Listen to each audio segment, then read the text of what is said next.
छात्राओं को सूचित किया जाता है कि आप अपने जगह पे शांति बनाए रखें,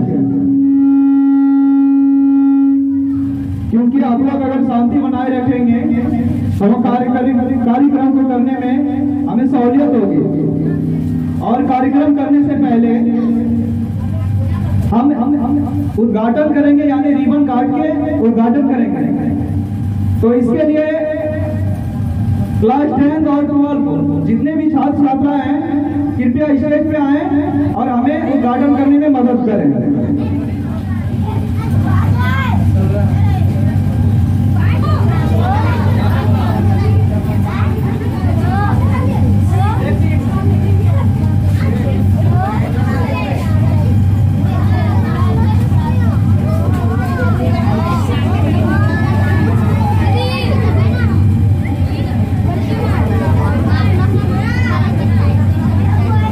यादगार में हम लोग कार्यक्रम करने जा रहे हैं। इसके लिए सबसे पहले कार्यक्रम का उद्घाटन करेंगे।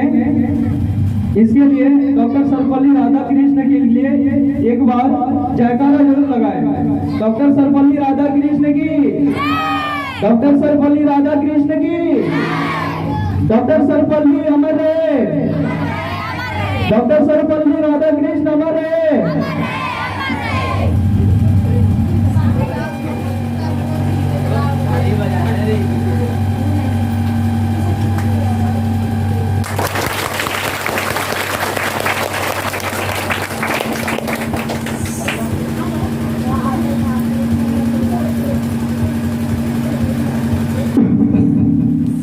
डॉक्टर सर्वपल्ली राधाकृष्ण के जन्म दिवस के अवसर पे कुछ हम शब्द बोलने जा रहे हैं।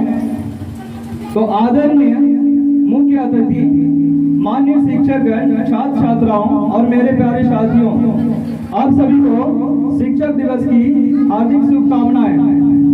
शिक्षक दिवस के शुभ अवसर पर हमें 2 शब्द कहने का मौका मिला है। इसके लिए आप सभी को आभार प्रकट करता हूं।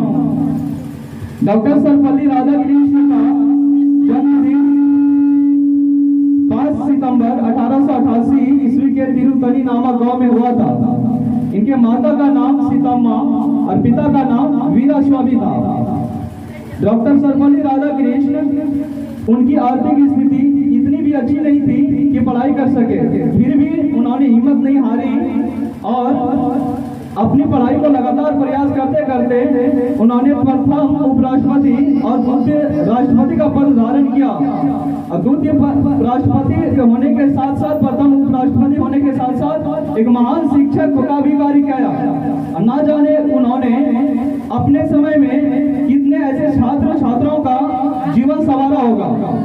कहा जाता है छात्र जीवन में उतना ही गुरु का महत्व होता है जितना एक नींव की जरूरत होती है।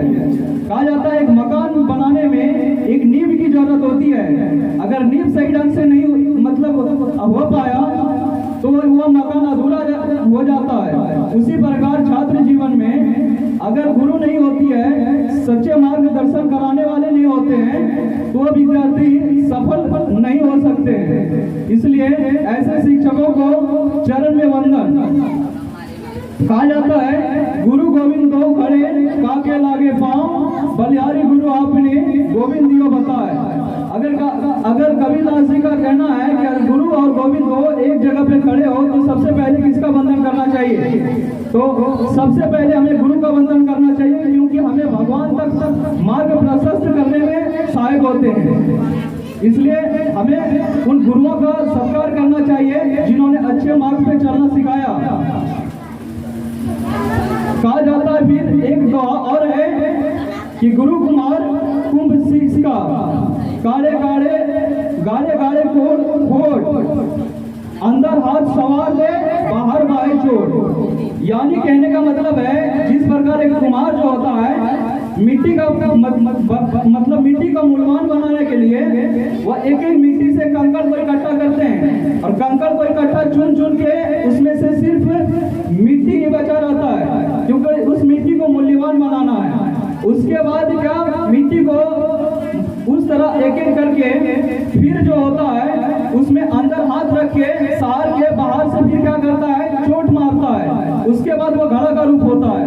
घड़ा का रूप होते होते उस घड़े का मूल्य बढ़ जाता है। मिट्टी वही थी, लेकिन क्या किया, उसमें कुम्हार जो है उस घड़े का बर्तन बर्तन बना दिया और उसका मूल्य बढ़ा दिया।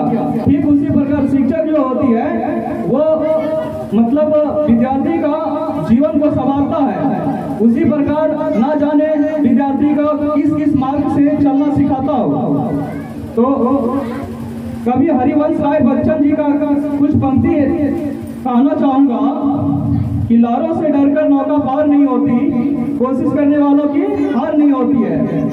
अगर समुद्र तट के किनारे देखा जाए तो नाविक जो होता है, नाव चलाने वाला, वो देखते हैं कि कुछ ही सेकंड में बारी बारी से लहर आती है और लहर को देख के अगर पहले वो गिर जाता तो समुद्र के उस तट पर नहीं पहुंच पाता।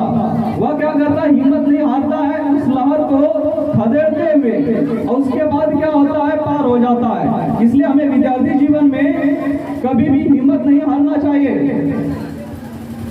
तो इसलिए सभी छात्रों और छात्रों को सूचित किया जाता है कि कभी भी अपने जीवन में कितना भी परिस्थिति खराब हो, कभी विचलित नहीं होना चाहिए, अच्छे मार्ग में चलना चाहिए, हमेशा संघर्ष करते रहना चाहिए। कहा जाता है कि गुरु रे वर्मा, गुरु रे विष्णु, गुरु रे देवो महेश्वरा, गुरु रे साक्षात परब्रह्मा, तस्मै श्री गुरुवे नमः। गुरु ही वर्मा है, गुरु ही विष्णु है, गुरु ही शिव है, अर्थात गुरु ही सब है। इसलिए गुरु का हमें वंदन करना चाहिए। इसलिए आज हम लोग सब इकट्ठे हुए हैं ऐसे गुरुओं को नमन करने के लिए जो आज गुरु के पद चलते आज हम इस मार्ग से गुजर रहे हैं। अगर हमें गुरु नहीं मिलती तो ना जाने हम किस मार्ग पे होते हैं। इसी प्रकार आप लोग भी मेहनत कीजिए, संघर्ष करते रहिए, आप लोगों को भी सफलता मिलेगी। इसलिए सभी छात्र छात्राएं सभी लगनशील से पढ़ाई करें। तो इसलिए इतना ही, ज्यादा हम कुछ समय नहीं देंगे क्योंकि समय अभाव के कारण मैं अपनी वाणी को यही विराम देता हूँ। Thank you.